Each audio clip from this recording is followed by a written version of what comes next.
Today, we are sitting down with Ryan Harbison, the owner of Alberta Skylights Elite Roofing, the only Velux certified skylight specialist and red seal roofing contractor in Alberta. With decades of combined experience and a commitment to being the province's go-to expert in skylight replacement and roofing solutions, Ryan and his team have built a reputation for solving complex skylight and roofing issues with precision and professionalism. In this interview, Ryan will answer some of the most commonly searched and asked questions from Edmonton area homeowners about skylights, roofing systems, and how to get it done right the first time. Hey, how are you, Trevor? I'm doing good, man. So here's some questions we're going to ask you about roofing, skylights, and all of that. I hope you're prepared. Sure. All right. Let's see if I know my stuff. All right. So number one, what makes Alberta Skylights Elite Roofing different from other companies in Edmonton? I would say probably the first thing that makes us different is that we specialize on skylights. I mean, not a lot of roofing contractors will even do a skylight, let alone specialize in them. Second part of that, we're master elite contractors. It's a pretty hard designation to get. So the big differentiator between us is we know roofing inside and out, and we know skylights inside and out. We handle them all as one system, not as just an added service that we might or might not be able to do for a homeowner. That's pretty special. I like that. Number two, why is it so important to hire a Velux certified skylight specialist instead of a general roofer for skylight installation or replacement? Big part about being a Velux certified skylight specialist is you have to actually go through manufacturer's training, and further, you have to prove competency in it before they'll even take you into the certified program, which is a step below the skylight specialist. Certified program, you have to be able to demonstrate your knowledge of different types of skylights, sun tunnels, etc., how they're installed. You have to prove that to the manufacturer. To get into the skylight specialist program, you have to take it a step further and actually be able to do a lot of the installs from scratch.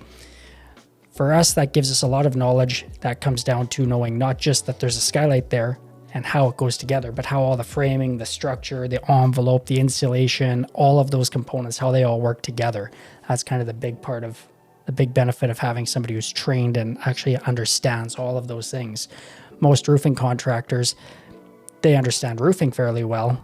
When it comes to skylights, you might or you might not get somebody who can keep the water out, but you're not going to find a lot of them who actually understand the thermodynamics, the different coatings, all the other things that go into the skylight, what actually makes a skylight work. It's probably a large part of the reason why so many people say skylights always leak. Well, the people who are installing them literally have no training on how to put them in, and they give grief. That's kind of a common occurrence. Yeah, no, fair enough. That makes a lot of sense. And, for me, I'd probably prefer hiring somebody who has the background, has the knowledge, has the understanding that's not just surface level. Yeah, I liken it to if you go to the doctor and you have a heart problem, would you rather go to a cardiologist or a general practitioner? You need somebody who knows what they're talking about. Sure, the general practitioner understands a lot of that stuff, but if it's your heart, you'd probably want the actual cardiologist in there. Point you to the right person. All right. What are the most common skylight issues you see in Edmonton homes, and how do you fix them properly? A significant portion of the problems we see all come down to application errors and then skylights that are left on the roof for way too long. Application errors, a lot of times whenever you get your roof replaced, it'd be pretty common for the contractor to say, well, your skylight's not leaking now, so let's just leave it. In my opinion, that's just their way of copping out and saying, I don't want to have to touch this thing because I don't know what to do with it. They're afraid to take it apart, so they say, let's just leave it. 3-4 years later, the skylight fails, and all of a sudden, what's their favorite answer? Well, skylights always leak. It's older than the roofing system. It should have been replaced, 5-10 years ago. They leave it on there. So That's the first part of it. A lot of times people get their roof replaced and the skylight starts leaking shortly thereafter. And the question becomes, well, why? It never leaked beforehand. A lot of cases when you're doing the roof, you have to take and you jostle that around. Seals that were in place for all this, for 20 years, they're fine. They're not giving any grief. You start jostling that around, you break those seals. The roofing contractor doesn't understand how to put back together. All of a sudden you end up with leaks in there. So that's the one part of it. The ideal time to replace your skylight would be when you get your roof replaced. The skylight's the same age. It has a similar life expectancy as most shingles. It should be replaced at that same point in time. As far as the installation side of things, a lot of times we get into skylights that, like I say, they were installed by somebody who had no training in there, so they're trying to do their best to keep it together, while they're doing that roof, it causes problems and the homeowner ends up getting caught with it. That brings me to my next question. How does a homeowner know when to repair their skylight or replace their skylight? Typically, the easy answer on that one would be how old is the skylight itself? So the first thing is, if your skylight's more than 15 years old, it's time to replace your skylight. Life expectancy on a good skylight's about 20 years. So if you've got a skylight that's been on there, since the 80s, which is more common than you'd think, it might be time to getting it replaced in there. That's the first part of it. Obvious signs, if you're looking up and you're seeing the skylight's full of water, or it's got cracks in it, or you're seeing stains on your ceiling and your drywall, those are also really good indicators that it's time to get your skylight replaced.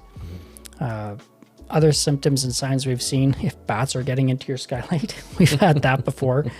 Pine needles, if you're getting, things whistling, a lot of whistling sounds in there, could be an indication that the seals have failed. And, if something's not acting the way you would expect it to, follow your intuition. Give us a call. We'll be glad to come out and give you a free inspection on it. That's not a problem at all. All right, let's switch over to roofs. Sure. What are the signs of a failing roof system, especially with Edmonton's freeze and thaw cycles and unpredictable weather? Sure. So there's plenty of signs that your roof needs to be looked at, if not replaced. You're walking by in your yard and you see a whole bunch of granules at the bottom of your downspout. That's a good indicator. Usually your roof, for the first year or two, you'll see a lot of granule loss. Then you'll see almost no granule loss for the significant portion of that roof. And towards the end of the shingle's life, you'll see a lot of granule loss again. So that's a big indicator. If your roof hasn't had a lot and all of a sudden you're starting to see it, that's your early warning symptoms. A lot of older 3-tab roofs and some of the newer architecturals, you'll see they'll start to curl or they'll start to cup. So if you look up from the bottom and the shingles aren't laying as flat as they once were, that could be an indicator. If you're walking in your yard and you find pieces of shingles in your backyard after a good windstorm, could be an indicator that you've got shingles that are blowing off. That could be a leak that you might not even notice is leaking until it's too late. So if you're finding shingles in your yard, you might want to get somebody out there right quick to take a look at that. Typical life expectancy on a shingled roofs, probably about 20 to 25 years. So if your roof, if it was done, well, what would that put us? Anywhere in the early 2000s, you're probably coming up. A lot of the newer materials have much longer lasting, better quality, and they last a lot longer. But at this day and age, anything that's 20, 25 years, you're kind of there. You're due. Yeah. If nothing else, for a check, you should at least have it looked at. Okay. Now, tell me, how does your team handle skylight leaks differently than most roofing contractors in Alberta? Well, a sizable portion of roofing contractors, their idea of fixing a leak is to go up there with a caulking gun and just squirt a bunch of caulking everywhere. Do your best and caulk the rest is the adage we always joke about. The thing about caulking, like if I take a look at how much caulking I use, I might use a tube of caulking every 2 to 3 weeks. Like, you do not need a lot of caulking to fix a problem in a roof. Caulking is meant to get those tiny little spots you have no other choice on. The way we take a look at it's a lot different. We try to figure out what the actual problem is, not just take and throw a bunch of Flex Seal on there and hope for the best. Quite often, if you're calling us, your skylight's 15, 18 years old, you're having leaks, your roof was replaced, the skylight wasn't, you're having leaks, I'll be honest, you're probably looking at a new skylight at that point. There's a couple of options we have when it comes to replacing your skylight. The skylight in your house likely sits on a wooden box that's called a curb, and then all the flashings are tied into the roofing system in there.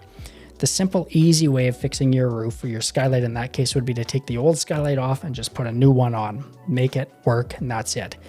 We choose not to do that unless we have no other option, mainly because that's only one part of the problem. All of the flashings that tie into your roofing system, all of the wood, everything that's in there, is very high likelihood that they weren't done properly to begin with. Further, that wooden box, especially if you have a plastic skylight, it will not fit a glass skylight more often than not. So for us, we take the old skylight off, we take all of the shingles out around there, we take all of those old flashings out, we put a waterproofing membrane in the whole area so it's watertight before we even start. Put all brand new flashings in there that don't have any holes in the corners. They're made to fit the skylight curb, the shingles back on, and then we put the skylight on. So it's not just a matter of throwing a dart and hoping it hits. We do the whole thing. That way we know it's all done and you're not going to have any problems with it. Okay, so why don't you walk us through what that looks like a proper skylight replacement process, what it looks like from inspection to final install? Sure. So starting with the inspection, we want to know what's going on with your skylight. A lot of times we go into somebody's house and they'll say, oh, our skylight's leaking. We can take a look at the drywall and the skylight wall and we can see if it's actually a leak or if it's condensation. It does not matter how good of a quality your skylight is. If you've got 60% humidity in your house, you're going to end up with condensation on that skylight. That's just physics. There's nothing we can do about that. In that case there, rather than taking and saying, okay, well, Mr. Homeowner, let's spend a whole bunch of money on a skylight, we'll talk about, let's looking at your humidity in your house. Let's getting that in check. Maybe it's your bathroom fan that's just not working anymore. Lots of times we can replace that bathroom fan, put a humidity switch in there, solve a lot of problems without having to rip apart your roof. If we do get to the point where your skylight is leaking, the next thing that we're going to take a look at is, where is it leaking? Is it coming in through the actual skylight? There's a crack in there maybe. Is it coming in through the flashings? Or maybe the roof is just shot all the way around it and nobody even noticed. So we have to get in there and we have to find out why it's doing what it's doing before we can tell you how we're going to fix it. That's the biggest part about solving that problem, is the why. Otherwise, you might as well just throw caulking at it and hope for the best. So once we know why it's leaking, we'll put together a solution. We've had cases where good quality skylights with proper flashings are still giving condensation or still giving leaks, what the customer thinks are leaks. We get into the attic and there's no insulation around the skylight, or the insulation is fallen over and there's big gaps in it. So you really need to look at it as a holistic thing. It's not just one component. You have to figure out why. Once you know the why, then you can put together a plan for how you're going to fix it. All right, fair enough. Now, what should Edmonton homeowners know about combining a roof replacement with a skylight upgrade on the same project? Chances are pretty good if your roof needs to be replaced, your skylight needs to be replaced too. Anybody who tells you, oh yeah, well, your skylight's not leaking, you can just leave it, that's probably the same person who's going to tell you skylights always leak 3 years later. They're not comfortable touching it. They probably shouldn't even be anywhere near that project at all. Average life expectancy on a skylight is about 20 years. So if you're getting your roof replaced and the skylight hasn't been replaced in the last 10, you might really want to consider getting those done together. There is some cost savings in doing a skylight with a roof component. Now, granted, the big ticket is going to be more because you're getting a roof and a skylight. But if we're doing the skylight with the roof, we do not have to take the shingles out, all the flashings around there nice and gently. We literally just take the whole roof apart and put it all back together properly. We follow the same procedure for putting it back together, but the disassembly is a lot easier. We have a production crew there versus a service crew. So it's a lot more efficient in that regard. You'd end up saving probably about $600 to $800 in the cost versus, doing it standalone versus doing it with the roof. So it's the best time to do it. You've got a roof that's going to protect your home. Why would you take and reuse old components? It just doesn't make any sense. Okay. Now, the question is, what are some of the long-term benefits of installing a high-performance Velux skylight versus a cheaper alternative? Some significant components on there would be the warranty and peace of mind right off the hop. A lot of the locally made acrylic skylights, they have a 2-year warranty, whereas the Velux skylights, they have a 20-year warranty, hail breakage, a 10-year warranties, considerably better warranties right in that regard there. You're going to end up with a lot more energy efficiency. The skylights are a lot better quality. They're quieter. So if you live in a busy street or, a school is close by, the glass skylights are going to be a lot quieter than some of the other ones in there. It's kind of the big benefits of going in that regard there. Largely, another benefit of having that done all together is it's one person carrying the warranty on all of it. If you take and you have somebody else do the roof and then 2 years later you call us and say, oh, come do the skylight, whoever did your roof might say, well, they did the other part of the roof. We have no more warranty. We have no more liability in there. Whereas this way, it's all done. One person carries the workmanship warranty on all of it. So it's a better idea to do it all at once where you can. Well, that's great. I love that. Now, the last question. How do you help homeowners make smart, lasting decisions about roofing and skylight investments, especially when they're dealing with leaks or insulation problems? I think one of the biggest benefits I personally bring when I'm dealing with a homeowner is I'm not there to sell you anything. I'm there to solve a problem. I'm a very inquisitive person, and I want to know what's happening before I'm going to give you any information or any advice at all. There's been a lot of times where I've go to somebody's house and they were having problems. I'm able to find it in a matter of seconds. You'd be amazed at how many people are saying, I've had 4 different people come out to look at this and you found it. You didn't even get off the ladder. Well, I'm there to find the problem, not just sell you something. Personally, my mindset is by taking care of my customers, I take care of my company, and that's pretty important to me. I don't want to give anybody any high pressure. I don't want to give anybody any sales pitches. I'm just here to present you with problems and solutions, and whatever works best for you, works best for you. So yeah, lean on my knowledge. I'm happy to give it away for free. Awesome. Hey, thanks so much, Ryan, for sharing with us today. Thank you, And Trevor. if you guys are looking for a roof and a skylight, either combination of both or either or, this is the guy to call. So call Alberta Skylights Elite Roofing. You can see them and visit the website at albertaskylights.ca. Thank you.